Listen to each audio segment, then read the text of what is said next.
प्रतिभा ईश्वर दत्त प्रतिभा केबे लुचि रहेना एमएसएस प्रतिभा कार्यक्रम आउ एक अध्याय को मु शैलेंद्र कुमार शतपथी आपण मानक स्वागत जनाए। मो साथी अछंती आजिर अतिथि श्रीजुक्त खगेश्वर बाग अनेक पुरस्कार हासिल करिसंती तांको जीवन रे। अनेक कविता अनेक गीत लिखि से निजकू एक कवि भाव रे गीतिकार भाव रे परिचय सृष्टि करछंती।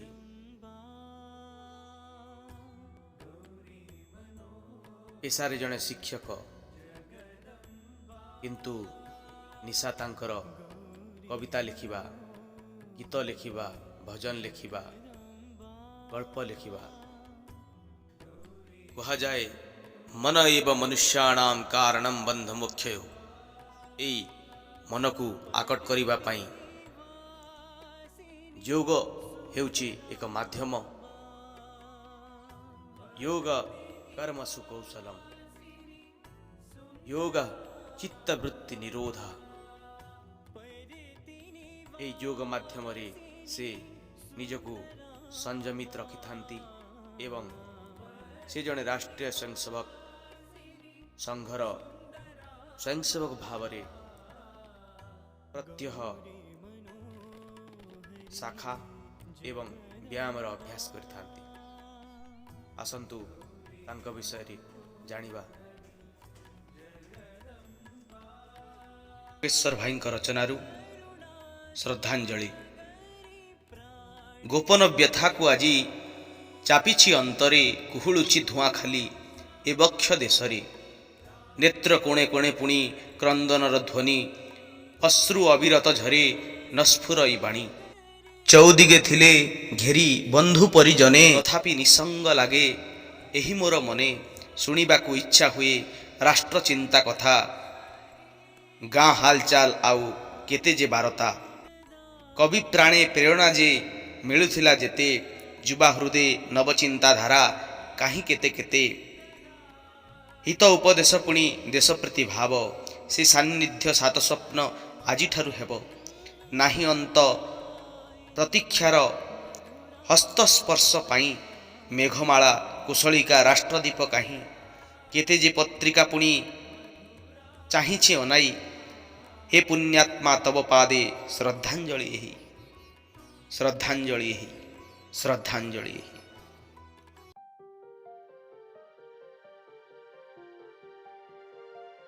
कैलाश राणा शिवचंद्र मौली फणींद्र माथा मुटी जलारे।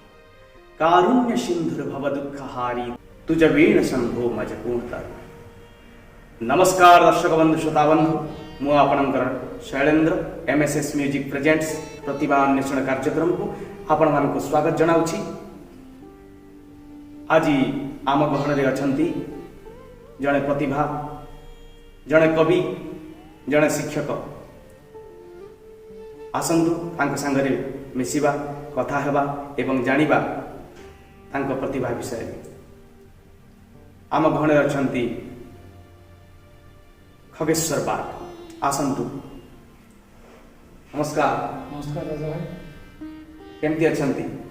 भल अच्छे भगवान को कृपा। लॉकडाउन चलछि, आपनकर अनुभूति कोन? लॉकडाउन रे मोर कोरोना कोविड-19 रे ड्यूटी पड़थिला जगन्नाथ हॉस्पिटल रे।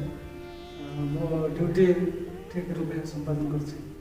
आपण जने शिक्षक मध्य, आपण जने कवि मध्य, केमती आपण बैलेंस करि पारछन? शिक्षकता तो गोटे वृत्ति आ सेटा करबा को बाध्य। तन मन धन देवी करबा कथा। आ कविता गोटे निशा, से निशा रे भी जे अभ्यस्त होला थरे छाड़ी पारिबने। जेमति कि मो जाउथले स्कूल साइकिल रे आगो जीवा समय रे गोटे विषय गोटे थीम को भाबुथिले एवं स्कूल रे पहुंचला परे स्कूल कार्य चलथिला, पाठ पढौथिले। जिते मध्याह्न भोजन छुट्टी होता से समय मिलता मत, तो मुझे जो थीम टाक भाभी से लेखा माध्यम प्रकाश करें।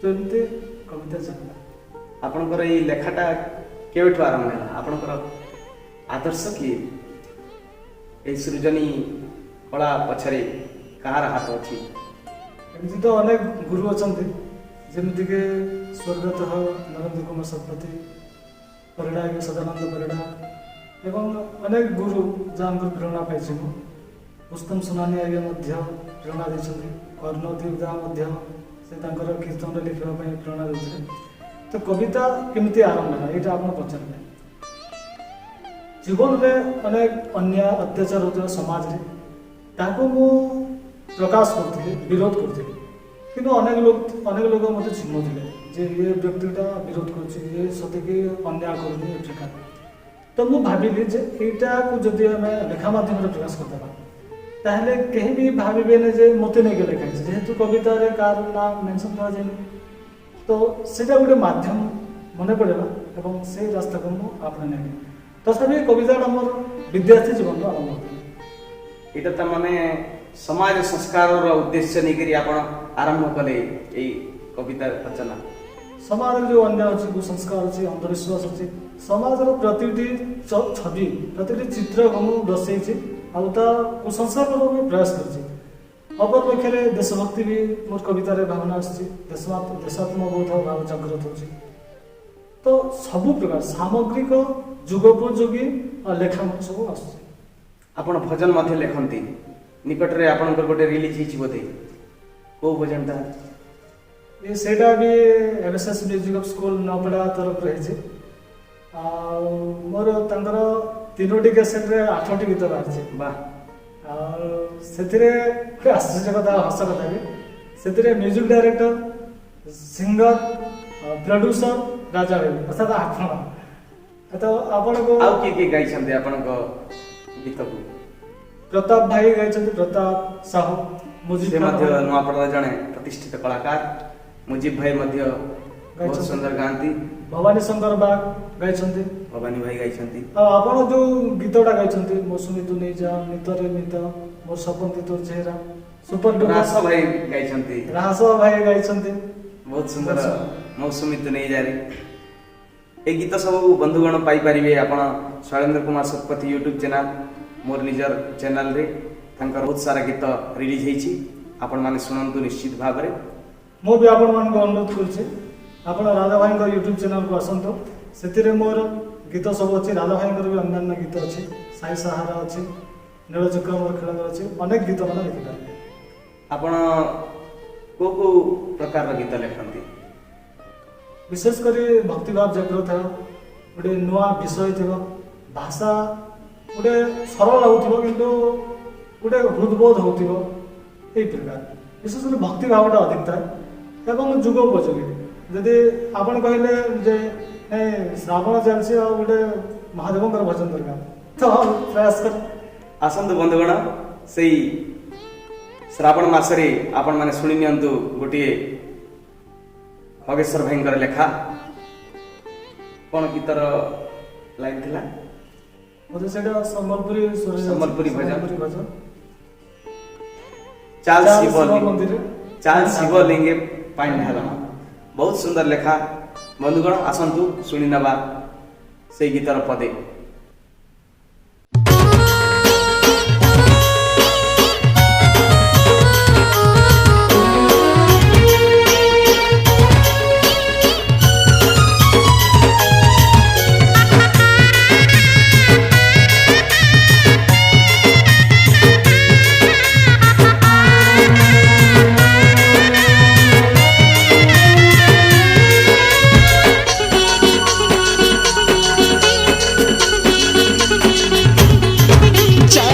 बोलेंगे पाइन ढाल हो बाबा ढाबुलिया ताना जपी जपी करी हो भबू मुकती पामा ओम नमः शिवाय ओम नमः शिवाय ओम नमः शिवाय चल सी बोलेंगे पाइन ढाल हो बाबा ढाबुलिया ताना जपी जपी करी हो भबू मुकती पामा बोले बाबर महिमा कहा के हो अजाना बोले बाबर महिमा काहके हो जाना चांसी बोलेंगे पाए ढालमा हो बाबा ढाबुलिया निश्चित भाव आपण मानकु ए गीतटी भल लागिथिबो।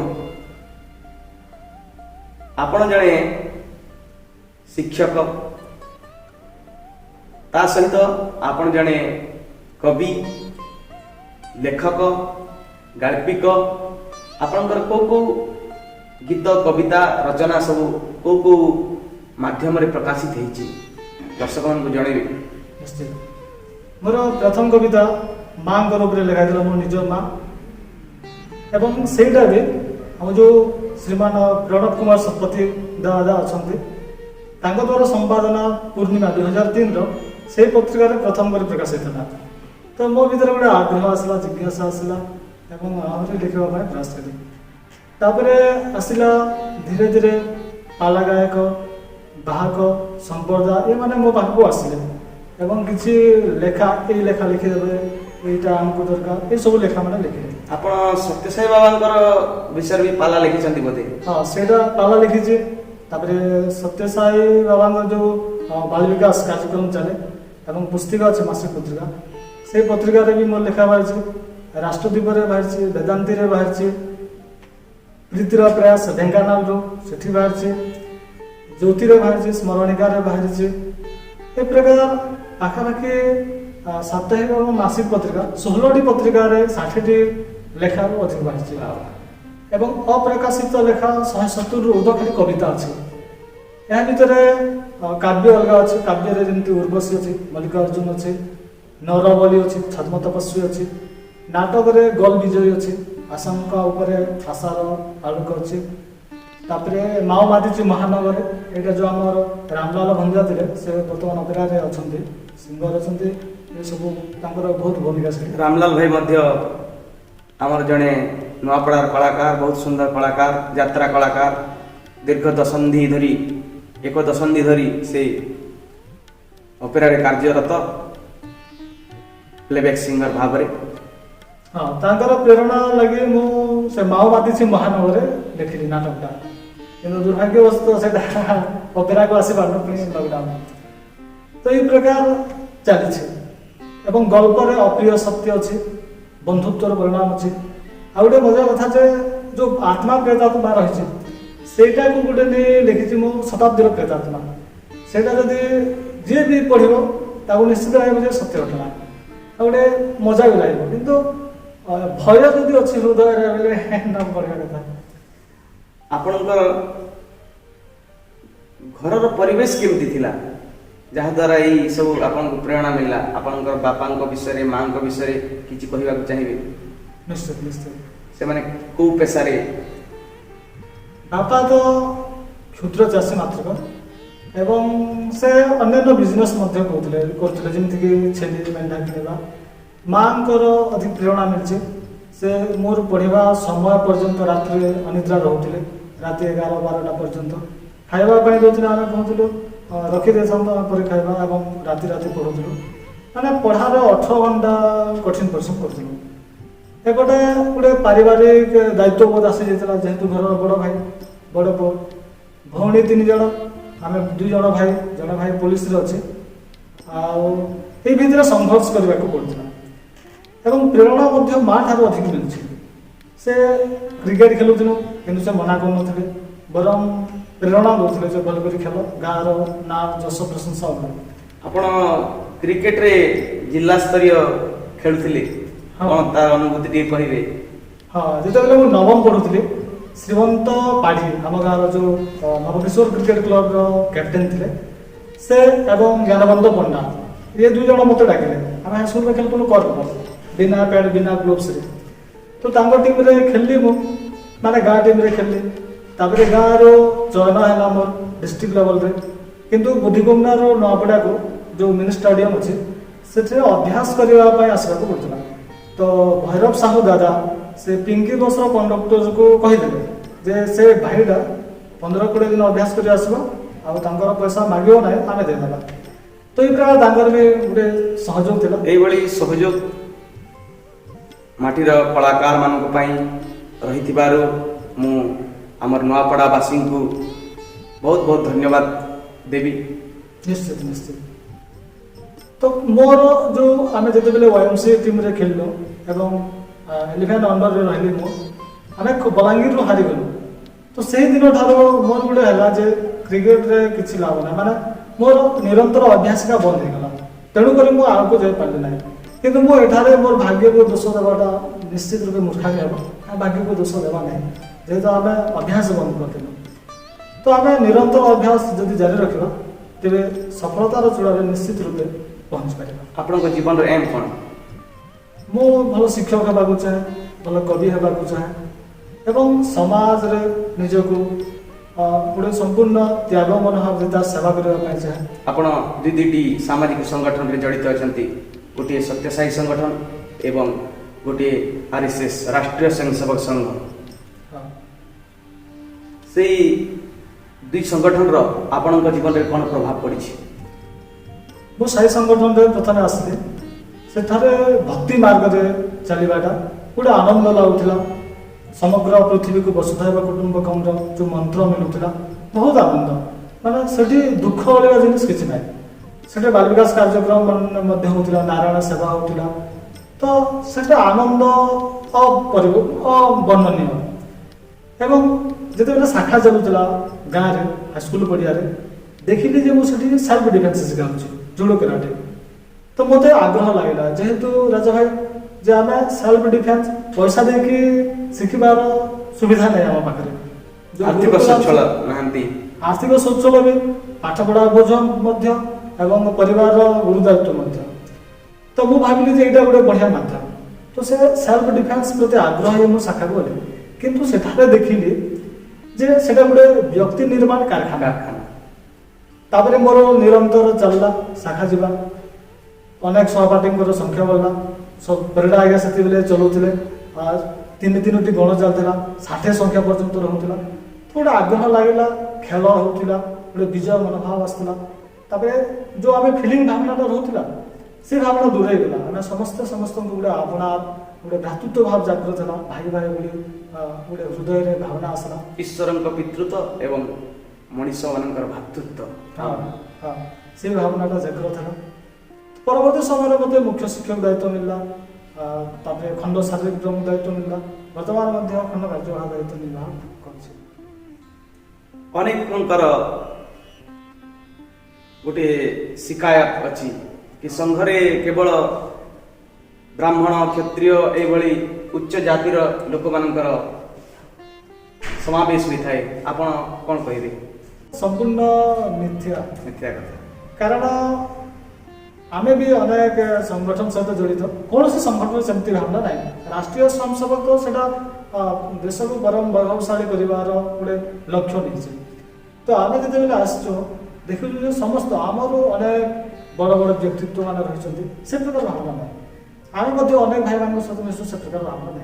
गांधीजी थे वर्धा प्रशिक्षण क्षेत्र को जाते एवं डॉक्टर जी अनुपस्थित प्रशिक्षार्थी भाई मान को पचारे जे भाई तुम्हें क्यों जातिर तुम्हें क्यों जातिर।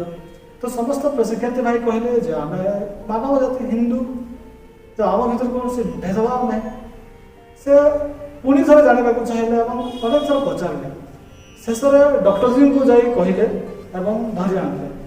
तो डॉक्टर जी गांधीजी मन में जो भावना जागृत होता से बुझीगले एवं से भाई मान प्रशिक्षार्थी भाई मान जाए कहले तुम प्रकृत जातिटा जहाँ को समाज कहे RSS तो से प्रकार नहीं।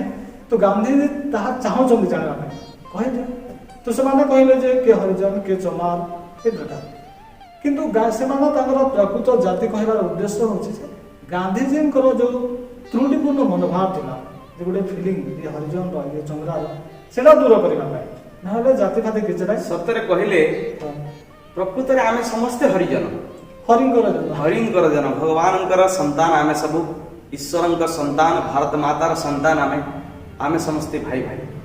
मो आपण मान कहूँ ये MSS म्यूजिक स्कूल स्टूडेंट अपना आपण मान अनुरोध करुचे आपण मैंने जो जिनटा को दूर देखुं आपणकर दृष्टिकोण से अलग दिशि पारे आपण से अनुष्ठान को आसतु राष्ट्रीय संघ सहित जड़ित हूँ देखिए संपूर्ण जातिभेद टिके भी ना ଏଇଟା ନିଶ୍ଚିତ। ବହୁତ ସୁନ୍ଦର କଥା ବନ୍ଧୁଗଣ, ଆପଣମାନେ ଜଣେ ରାଷ୍ଟ୍ରୀୟ ସ୍ୱୟଂସେବକ ସଂଘର ସ୍ୱୟଂସେବକ ତଥା ଖଣ୍ଡ କାର୍ଯ୍ୟବାହ ସ୍ଥିତିରେ ଏବେ ଅଛନ୍ତି। ତାଙ୍କଠୁ ଆପଣମାନେ ଶୁଣୁଛନ୍ତି ସଂଗଠନର କେଉଁଭଳି ଆତ୍ମୀୟତା ରହିଛି। ଆସନ୍ତୁ ଆପଣମାନେ ସେଇ ଦିବ୍ୟ ସଂଗଠନରେ ଜଡ଼ିତ ହୁଅନ୍ତୁ ଏବଂ ରାଷ୍ଟ୍ର କାର୍ଯ୍ୟରେ ସହାୟକ ହୁଅନ୍ତୁ। ତ ଏହି ସଂଗଠନ ମାଧ୍ୟମରେ କେଉଁଭଳି ଭାବରେ ସେବା କାର୍ଯ୍ୟ ଚାଲିଛି ଆପଣମାନେ କରୁଛନ୍ତି, ଦର୍ଶକମାନଙ୍କୁ ଆପଣ ଜଣେଇବେ? ନିଶ୍ଚିତ ନିଶ୍ଚିତ। ଦେଖନ୍ତୁ ରାଜ ଭାଇ, ରାଷ୍ଟ୍ରୀୟ ସ୍ୱୟଂସେବକ ସଂଘଟା ଗୋଟେ ବିରାଟ ବଡ଼ ବୃକ୍ଷ। ତାର ଅନେକ ଶାଖା ରହିଛି। ବଜରଙ୍ଗ ଦଳ ରହିଛି, ABVP ରହିଛି, ଆଉ ତାପରେ ବିଶ୍ୱ ହିନ୍ଦୁ ପରିଷଦ ରହିଛି, ସରସ୍ୱତୀ ବିଦ୍ୟା ମନ୍ଦିର ରହିଛି, ବନବାସ କଲ୍ୟାଣ ଆଶ୍ରମ ରହିଛି। ଏଇଟା ଗୋଟେ ଶାଖା। ତ ଏଇ ବିରାଟ ବୃକ୍ଷ ତଳେ ଅନେକ ପ୍ରକାର ସେବା କାର୍ଯ୍ୟ ଚାଲିଛି। ଆମେ ଏଇ ବର୍ତ୍ତମାନ ସ୍ଥିତିକୁ ଦେଖିନେବା। କରୋନା ପରିସ୍ଥିତିରେ ମାସ୍କ ବଣ୍ଟନ ଚାଲିଛି, ଖାଦ୍ୟ ସାମଗ୍ରୀ ବିତରଣ ଚାଲିଛି, ପାନୀୟ ଜଳ ବିତରଣ ଚାଲିଛି, ଔଷଧ ସେବନ ବିତରଣ ଚାଲିଛି। ତ এই ପ୍ରକାର ଅନେକ ସେବା ରାଷ୍ଟ୍ରୀୟ ସ୍ୱୟଂସେବକ ସଂଘ ଦ୍ୱାରା ହେଇଛି। ଆମେ ମଧ୍ୟ ଗାଁରେ ଯଶୋର ଭାଇ, ଯୁବରାଜ ଭାଇ, ସନ୍ତୋଷ ଭାଇ, ମହେନ୍ଦ୍ର ଭାଇ ସବୁ ମିଶିକରି 100ଟି ମାସ୍କ ବଣ୍ଟନ କଲୁ। ମହାନ୍ତି ଆଜ୍ଞା, ଆମର ବିବେକାନନ୍ଦ ମହାନ୍ତି ଆଜ୍ଞା ମଧ୍ୟ ସହଯୋଗ କରିଥିଲେ, ସେ ମାସ୍କ ବଣ୍ଟନ କରିଥିଲେ। ତ ଏ ପ୍ରକାର ସମାଜରେ ଯେହେତୁ RSSଟା ମାନେ ସମାଜରେ ଅନେକ ସଂଗଠନ ଅଛି, କିନ୍ତୁ সেই সংগঠনটা সমাজের আছে এবং রাষ্ট্রীয় স্বয়ংসেবক সংগঠনটা সেটা সমাজের সংগঠন। মানে কেহি বি এই সংগঠন অলগা সেমতি ভাবে না, সে সংগঠন সমগ্র সমাজকে বান্ধি রাখে। ବନ୍ଧୁଗଣ, କଥା ତ ଏମିତି ଚାଲିଥିବ।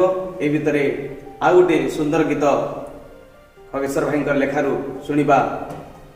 ବଡ଼ଦାଣ୍ଡେ ନବକଳେବର। ଏଇ କିଛି ବର୍ଷ ପୂର୍ବରୁ ପ୍ରଭୁ ଜଗନ୍ନାଥଙ୍କର ନବକଳେବର ହେଇଥିଲା। ସେ ଉପଲକ୍ଷେ ଗୋଟେ ଗୀତ ଲେଖିଥିଲେ 2016ରେ ମିତରେ ବଡ଼ଦାଣ୍ଡେ ନବକଳେବର। ଆସନ୍ତୁ ଶୁଣି ନେବା।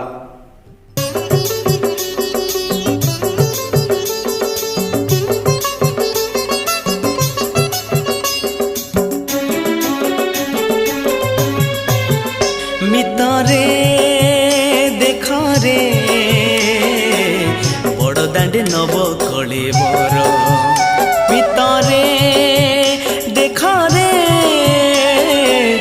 ବଡ଼ଦାଣ୍ଡେ ନବକଳେବର। ଯୋଡ଼ା ଆଷାଢ଼କୁ ଉଭାନୁଆ ବେଶ, ଯୋଡ଼ା ଆଷାଢ଼କୁ ଉଭାନୁଆ ବେଶ। ଶ୍ରୀକ୍ଷେତ୍ରେ ଲୀଳା ତାର ତାର ତାର ତାର। ବଡ଼ଦାଣ୍ଡେ ନବକଳେବର, ବଡ଼ଦାଣ୍ଡେ ନବକଳେବର। ମିତରେ ଦେଖରେ।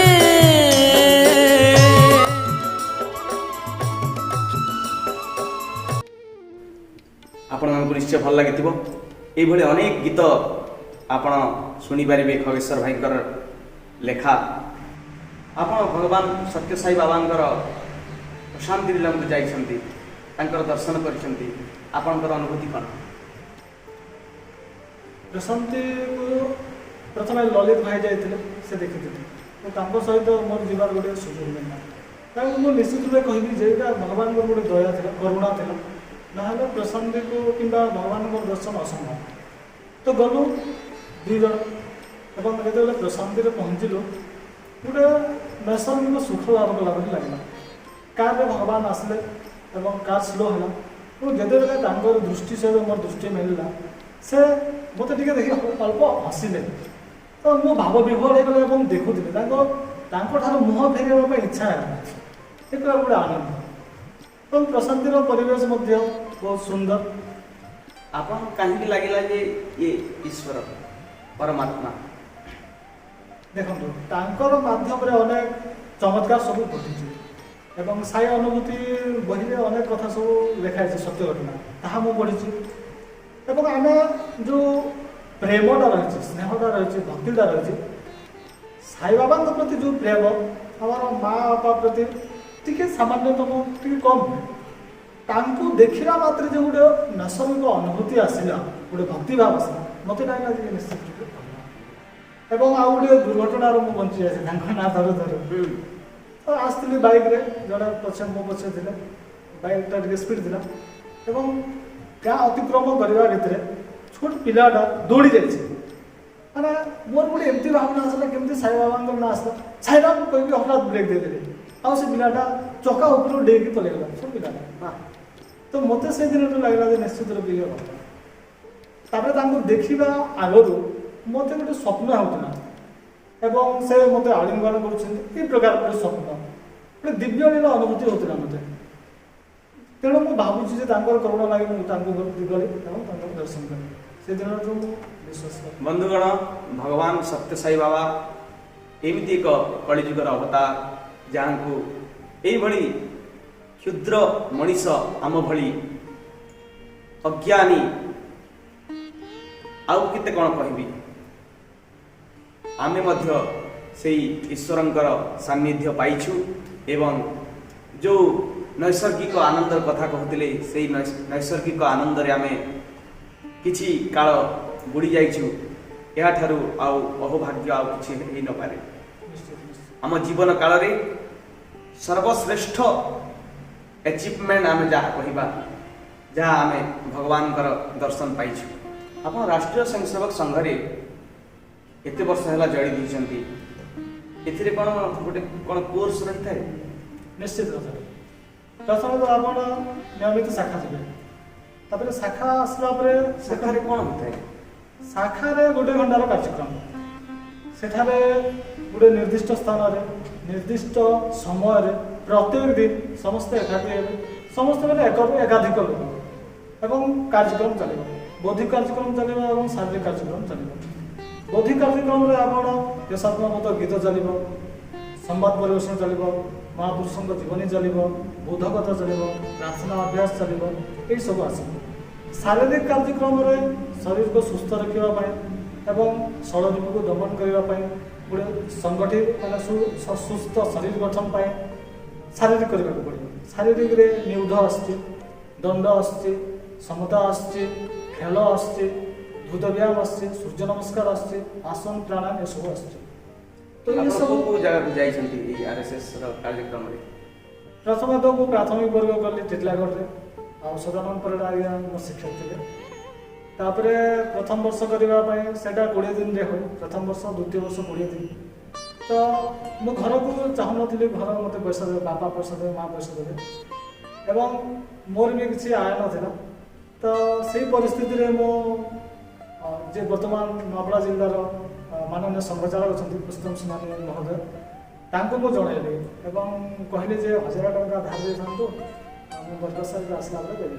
ଦରମା ବି କମ୍ ଥିଲା ସମ୍ଭବ ହିଁ ନଥିଲା। ଏଇଭଳି ମହାନ ଲୋକମାନଙ୍କ ପାଇଁ ଆଜି ଏଇଭଳି ବ୍ୟକ୍ତିତ୍ୱର ନିର୍ମାଣ ହୋଇଥାଏ। ବନ୍ଧୁଗଣ ସେମାନଙ୍କୁ କୋଟି କୋଟି ଧନ୍ୟବାଦ ଦେବି ଯେଉଁମାନେ ଏଇଭଳି ପ୍ରତିଭାମାନଙ୍କୁ ବିକଶିତ କରିବାରେ ନିଜର ହାତ ବଢ଼ାଉଛନ୍ତି। ଏଇଭଳି ଆପଣଙ୍କର ଦିବ୍ୟ ହସ୍ତକୁ ଆଗକୁ ବଢ଼ାନ୍ତୁ ଏବଂ ଏଇଭଳି ପ୍ରତିଭା ନିର୍ମାଣ କାର୍ଯ୍ୟରେ ଆପଣମାନେ ସହଯୋଗୀ ହୁଅନ୍ତୁ। ତାପରେ ମୋର ଦ୍ୱିତୀୟ ବର୍ଷ ଚାଲିଲା ଅନୁଗୁଳରେ ତାପରେ ତୃତୀୟ ବର୍ଷ ନାଗପୁରରେ ହେଲା। ଦ୍ୱିତୀୟ ବର୍ଷ ଯଦି ଆପଣ ସମାପ୍ତ କରୁଛନ୍ତି 25 ଦିନିଆର ଟ୍ରେନିଂ ତାହେଲେ ଆପଣ ପ୍ରାଥମିକ ବର୍ଗର ଶିକ୍ଷକ ହେଇପାରିବେ ଏବଂ ତୃତୀୟ ବର୍ଷ ଯଦି କରୁଛନ୍ତି ଏଇଟା ପ୍ରଥମ ବର୍ଷରେ 2-3 ଥର ଶିକ୍ଷକ ହେଲା ପରେ ତୃତୀୟ ବର୍ଷକୁ ଶିକ୍ଷକ ପାଇଁ ଡାକିବେ। ଆଉ ମୋର ବିଷୟ ଥିଲା ନିୟୁଦ୍ଧ ସେଲ୍ଫ ଡିଫେନ୍ସ ଏବଂ ମୋତେ ଏଇ RSS ତରଫରୁ ରାଷ୍ଟ୍ରୀୟ ସ୍ୱୟଂସେବକ ସଂଘ ତରଫରୁ ରାଉରକେଲା ପଠାଗଲା ପ୍ରଶିକ୍ଷଣ ପାଇଁ ମାନଚିତ୍ର ଅଭିଯାନରେ କେରଳ ପଠାଗଲା ଏର୍ଣ୍ଣାକୁଲମ ତିରୁବାଡ଼ି ପ୍ରୟୋଗ ଗୋଷ୍ଠୀ ପ୍ରୟୋଗ ଶିଖିବା ପାଇଁ ଏବଂ ଅଖିଳ ଭାରତୀୟ ନିୟୁଦ୍ଧ ପ୍ରୟୋଗ ସେଇଟା ନିୟୁଦ୍ଧ ବର୍ଗ ଏବଂ ଏବେ ମୁମ୍ବାଇ ଯାଇଥିଲି ତ ତାଙ୍କରି ସହଯୋଗରେ ମାନେ ନିଜର କିଛି ଖର୍ଚ୍ଚ ନାହିଁ। ତ ଆପଣ ପ୍ରାଥମିକ ବର୍ଗ ସାରିବେ ଏବଂ 3ଟି ସଂଘ ଶିକ୍ଷା ବର୍ଗ ସାରିଲା ପରେ ଗୋଟେ ନିର୍ଦ୍ଦିଷ୍ଟ ବିଷୟରେ ଏକ୍ସପର୍ଟ ହେଇପାରିବେ। ଆପଣଙ୍କ ଜୀବନରେ କ'ଣ ଲାଭ ହେଇଛି ଏଇ ସଂଗଠନ ମାଧ୍ୟମରେ? କାରଣ এইভাবে এক সংগঠন সত্যসাই সংগঠন RSS কেবে তার পয়সা মিলেনি কিছু নাই কেবল নিজে সময় भी দেବାକୁ পড়ে এবং আর্থিক भी ଆମେ ଯେଉଁ ଅନୁଷ୍ଠାନରେ ଥିଲେ ବି ଯେଉଁଟା ଧାର୍ମିକ ଏବଂ ଗୋଟେ ତ୍ୟାଗବୋଧ ଜୀବନଯାପନ କରୁଥିବା ବ୍ୟକ୍ତିମାନଙ୍କର ସମାହାର ବା ସଂଗଠନ ସେଥିରେ ଅନେକ ଲାଭ ଥାଏ। ଯେମିତିକି ବାଲ ବିକାଶରେ ଗୋଟେ ଗୁରୁଜନମାନଙ୍କୁ ଭକ୍ତି ମା ବାବାଙ୍କର ସେବା ଗୋଟେ ସମସ୍ତଙ୍କୁ ଗୋଟେ ଭ୍ରାତୃତ୍ୱ ଭାବରେ ଆବଦ୍ଧ କରିବା ଏ ପ୍ରକାର ରାଷ୍ଟ୍ରୀୟ ସ୍ୱୟଂସେବକ ସଂଘରେ ପ୍ରଥମତଃ ଆପଣ ସମୟାନୁବର୍ତ୍ତୀ ହେଇଯିବେ। सिटी पढ़ला मैंने उठे सिटी पढ़ला मैंने नित्यक्रम सारे संस्थान को जी देशात्मक बहुत जागृत हम देश विरोध जी भी किसी कहीदेला बोले माने राग प्रचंड हो किंतु धैर्य दरकार विजय भाव आसे नेतृत्व नेवार शक्ति आसे तो संगठन माध्यम संपूर्ण व्यक्तिर शारीरिक एवं मानसिक बौद्धिक विकास होता है किंतु आम संपूर्ण विकास स्तर को पहुँची गलु ताहा अनेक पथ आग को चलबार अच्छे एवं त्यागभूत जीवन यापन करार अच्छे समाज देश किसी करार अच्छे यहाँ संगठन आम से एथिरु आपण माने लक्ष्य करि पारथिबे बंधुगण केवल पैसा जीवन सब किछि नुहे एई भली जो दिव्य गुण कथा कहिगले आम खगेश्वर भाई भातृत्व प्रेम देशभक्ति एई सब जीवन रो असल उपलब्धि अर्थ पाई आमे बंचिनु आमे बंचिछु गोटे त्यागपूत जीवन पाई जोटा गोपबंधु दास कहि जाइछंती मिसु मोर देह ए देश माटी रे देशवासी चली जान पिठी रे देशर स्वराज्य पथे जेते गाड़ पुरुता ही पड़ी मोर मानस हाड़ एई भली त्यागपूत जीवन रो आदर्श जो आम ओडिशा माटी शिखै जाइछि आमर भारत जन्मित अनेक देशभक्त शिखै जाइछंती तार आदर्श रे अनुप्राणित होइछंती आमर खगेश्वर भाई बंधु बंधुगण अनेक कथा हेले आ गोटे गीत शुणी ना खगेश्वर भाई रचना गोटे जगन्नाथ भजन गाई आपड़ा जड़े कंठशिल्पी मुजीब खान।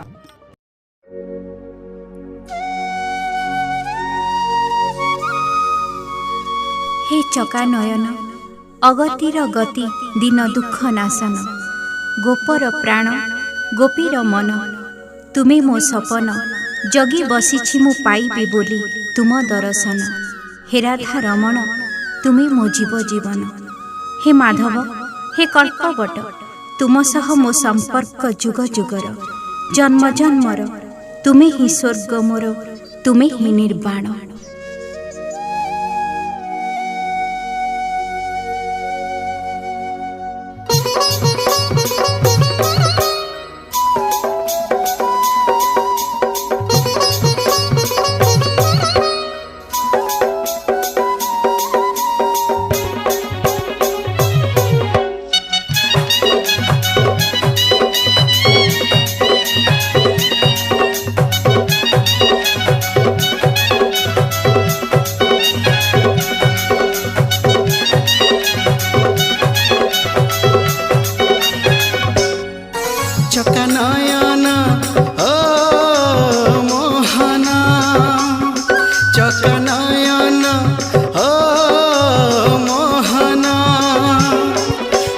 चांद बोली तुमटारे देली मो मन गोप चांद बोली तुमटारे देली मो मन चका नयन हो मोहन चका नयन हो मोहन गोप चांद बोली तुमठारे देली मो मन चांद बोली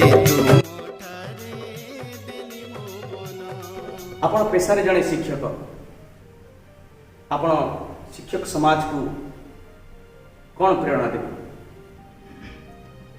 देखो शिक्षक गोटे गुरु दायित्व अटे तो आम नित्य नियमित आमर ईश्वर दत्त कर्तव्य मन कर निजर कार्य संपादन करने कथा प्रथम तो ठीक समय समयवर्ती हम ठीक समय स्कूल पहुँचा तापर सरकार जेहेतु आमको दरमा दूसरी आमर कर्तव्य पाठ पढ़ेगा पुओ झी छात्र छात्री जब न बुझीपारे पुनरावृत्ति करवा पुणी पढ़ेगा दुर्बल छात्र मान अधिक गुरुत्व देवा जार भल अचिवमेंट रही गुरुत्व देवा तो मुख्य कथा है आमर दायित्व कौन सी प्रकार अवहेला हवा उचित नुहे आमको नदी नाल बन पहाड़ भी पड़ू स्कूल अतिक्रम जा आमती अनेक शिक्षक अच्छा जो शिक्षक बंधु मैंने सुनाबेला रोचे से कार्य संपादन कर मोर प्रथम अनुगढ़ है तो जो दिन मुझे अपॉइंटमेंट लेटर पाइली ଦେଖିଲି ଅନୁପଗଡ଼ ମୋର ଗୋଟେ ହୋସ୍ ଉଡ଼ିଗଲା ଭଳି ଲାଗିଲା। କାହିଁକି ମୁଁ ଶୁଣିଥିଲି ଯେ ପାଟପେନ୍ ଅନୁପଗଡ଼କୁ ଲୋକେ ବାଉଁଶ ଆଣିବା ପାଇଁ ଯାଆନ୍ତି।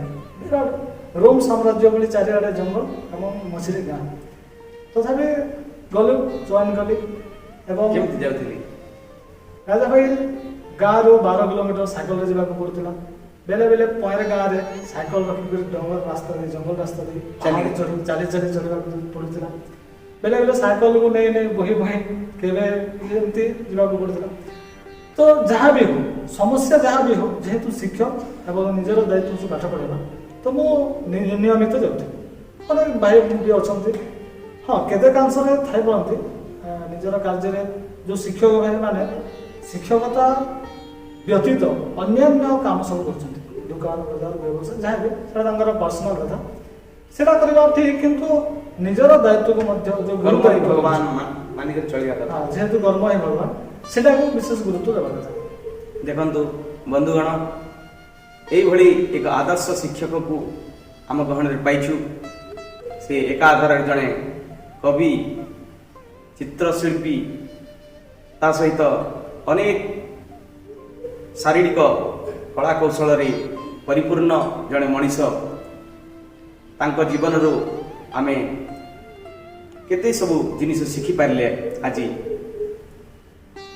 ଆସନ୍ତୁ ତାଙ୍କର ରଚିତ ଆଉ ଗୋଟେ ଗୀତ ଶୁଣିବା। କେଉଁ ଗୀତ ଶୁଣିବା ପ୍ରଫେସର ଭାଇ? ଏବେ ବର୍ତ୍ତମାନ ନୂଆ ଗୋଟେ ଗୀତ ଶୁଣିବା। ଆଉ କଣ୍ଠଦାନ କରିଛନ୍ତି ପ୍ରତାପ ସାହୁ ଭାଇ। ଗୀତଟା ବଂଶୀ ଧାରିକି ଦେଖି ଚକେଇକି। এই ଗୀତଟା ଆପଣ ନରେନ୍ଦ୍ର କୁମାର ଶତପଥୀଙ୍କର ୟୁଟ୍ୟୁବ୍ ଚ୍ୟାନେଲରେ ପାଇପାରିବେ। ସେ ନିଜେ ମ୍ୟୁଜିକ୍ ଡାଇରେକ୍ଟର, ପ୍ରଡ୍ୟୁସର ମଧ୍ୟ, ଆଉ କଣ୍ଠଦାନ କରିଛନ୍ତି ପ୍ରତାପ ସାହୁ। ତ ନିଶ୍ଚିତ ରୂପେ ଶୁଣିବେ। ଆସନ୍ତୁ ବନ୍ଧୁଗଣ, ଶୁଣିବା ଆମର ନୂଆପଡ଼ା ଜିଲ୍ଲାର ଆଉ ଜଣେ ପ୍ରତିଷ୍ଠିତ କଳାକାର ଗାଇଛନ୍ତି এই ଗୀତଟି।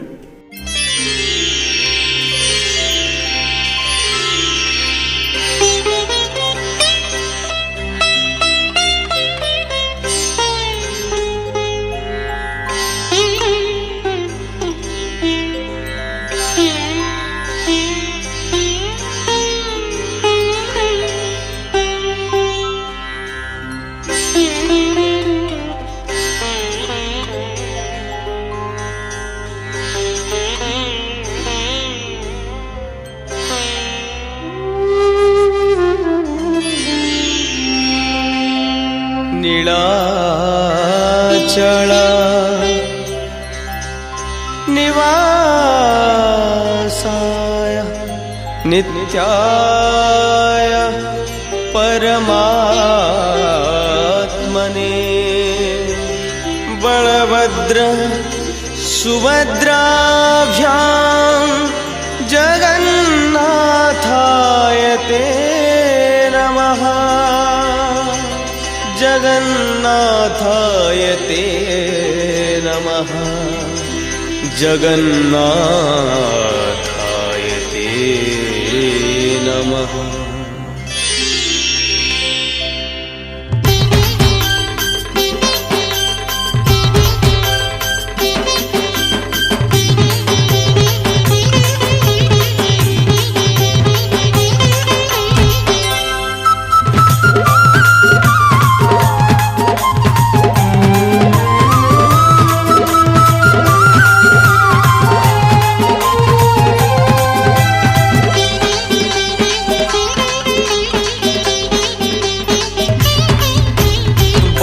धरी के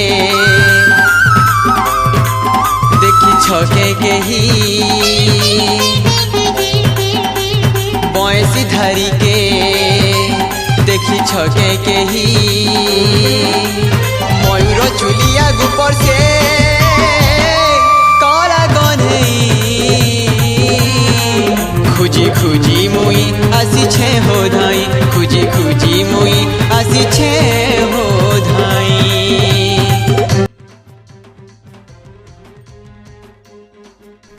ଆପଣ ଦେଶଭକ୍ତି ଗୀତ ମଧ୍ୟ ରଚନା କରିଛନ୍ତି।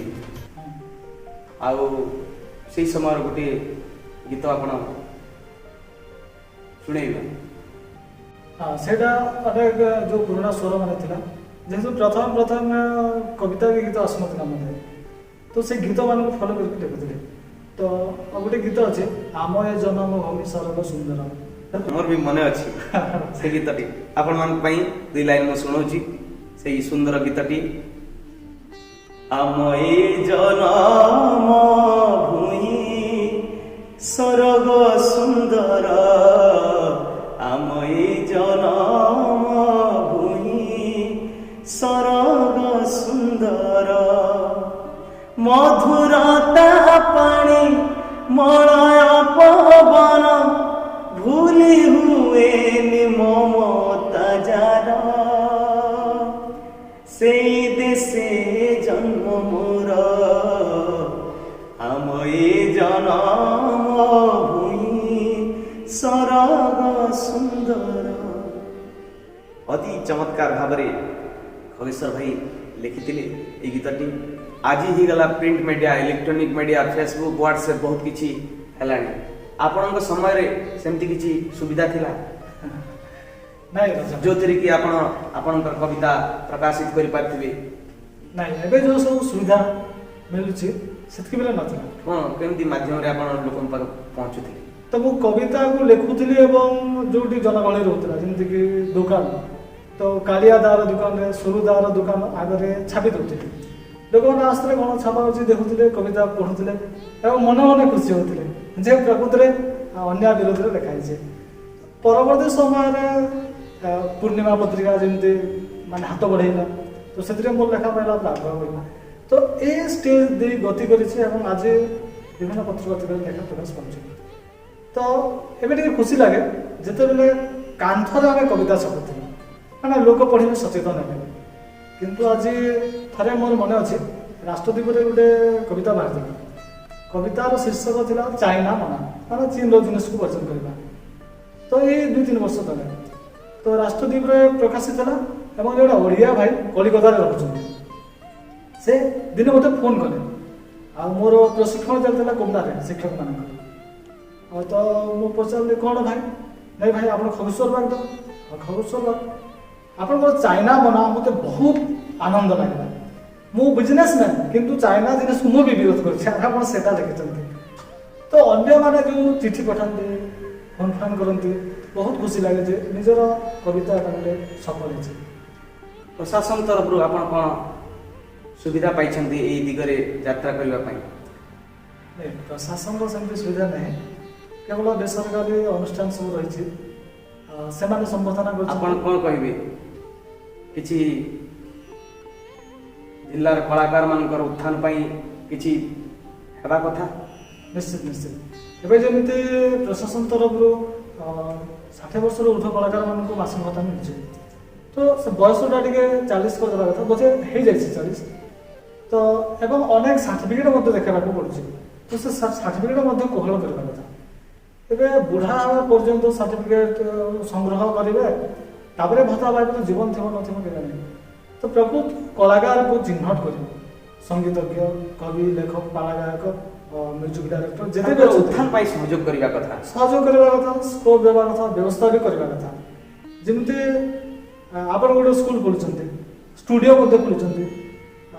ମୋର ମନେ ଅଛି ଆପଣଙ୍କର ଗୋଟେ ଗୀତ ଯେତେବେଳେ ରିଲିଜ୍ ହେଉଥିଲା, ବୋଧେ ସୁଟିଂ ହେଉଥିଲା ଷ୍ଟୁଡ଼ିଓରେ ଟିଟଲାଗଡ଼, ତ ଆମେ ରମଣ ଭାଇ ପାଇଁ ଯାଇଥିଲୁ, ରମଣ ଭାଇ ଦେଖିବା ପାଇଁ ମାନେ ଷ୍ଟୁଡ଼ିଓଟା କେମିତି। ତ ଏସବୁ ସରକାରୀ ଅନୁଦାନରେ ମଧ୍ୟ ହେଲେ ଭଲ ହୁଅନ୍ତା। ପାଖ ଯେଉଁ ଆଞ୍ଚଳିକ କଳାକାର ଅଛନ୍ତି ସେମାନେ ସୁଯୋଗ ପାଇବେ, ତାଙ୍କର ବ୍ୟକ୍ତିତ୍ୱର ବିକାଶ ହେବ, ଯେଉଁ ଲୁକାୟିତ କଳା ରହିଛି ତାହା ପରିପ୍ରକାଶ ହେଇପାରିବ। ତ ଆମେ ଆଜି କଥା ହେଉଥିଲେ ଖଗେଶ୍ୱର ଭାଇଙ୍କ ସହିତ। ତାଙ୍କର ଜୀବନରୁ ଆମେ ଅନେକ ଶିକ୍ଷା ପାଇଥିବା ଏବଂ ସମାଜକୁ ଯେଉଁ ଦିଗ୍ଦର୍ଶନ ସେ ଦେଇଛନ୍ତି ତାଙ୍କର କବିତା ଲେଖା ମାଧ୍ୟମରେ, ଆମେ ସେଥିରୁ ଗୋଟିଏ ବିନ୍ଦୁ ମଧ୍ୟ ଯଦି ନିଜ ଜୀବନରେ ପରିପ୍ରକାଶ କରିବା, ଆମେ ନିଶ୍ଚୟ ଗୋଟିଏ ଚରିତ୍ରବାନ ଏବଂ ରାଷ୍ଟ୍ରଭକ୍ତ ବ୍ୟକ୍ତି ରୂପରେ ସମାଜରେ ଗଣିତ ହେବା। ଆଜି ଆମେ ଆପଣଙ୍କୁ ପାଇ ବହୁତ ଧନ୍ୟ ମନେ କରୁଛୁ। ଆପଣ ଆସିଲେ ଆମ ଷ୍ଟୁଡ଼ିଓରେ ଏତେ ସମୟ ଦେଲେ, ତେଣୁକରି ଆପଣଙ୍କୁ ଅଶେଷ ଧନ୍ୟବାଦ। ଧନ୍ୟବାଦ ଧନ୍ୟବାଦ। ମୁଁ ଆଉ ଗୋଟେ କଥା କହିବାକୁ ଚାହୁଁଛି ଯେମିତି କୁହାଯାଏ ନା ପ୍ରତ୍ୟେକ ଗୋଟେ ମହାନ କାର୍ଯ୍ୟର ପଛରେ ଜଣେ ନାରୀର ହାତ ତାଙ୍କର ଗୋଟେ ଭୂମିକା ରହିଛି। ମାଙ୍କର ହାତ ବି ହେଇପାରେ, ମାଙ୍କର ବି ହେଇପାରେ, ତ ନିଶ୍ଚିତ ତାଙ୍କୁ ବି ମାଙ୍କର ବି ଆଉ ଭାଉଜଙ୍କର ବି। ତାଙ୍କୁ ମଧ୍ୟ ଧନ୍ୟବାଦ। ତ ଧନ୍ୟବାଦ ବନ୍ଧୁଗଣ, ଆପଣମାନେ ଆମର ଏଇ MSS ପ୍ରତିଭା କାର୍ଯ୍ୟକ୍ରମକୁ ଏତେ ମାତ୍ରାରେ ଦେଖିକରି ଆପଣମାନଙ୍କର ମତାମତ ଦେଉଛନ୍ତି, ତେଣୁକରି ଧନ୍ୟବାଦ ଆପଣମାନଙ୍କୁ। ଆଜିର କାର୍ଯ୍ୟକ୍ରମକୁ ଏଇଠି ରଖୁଛୁ।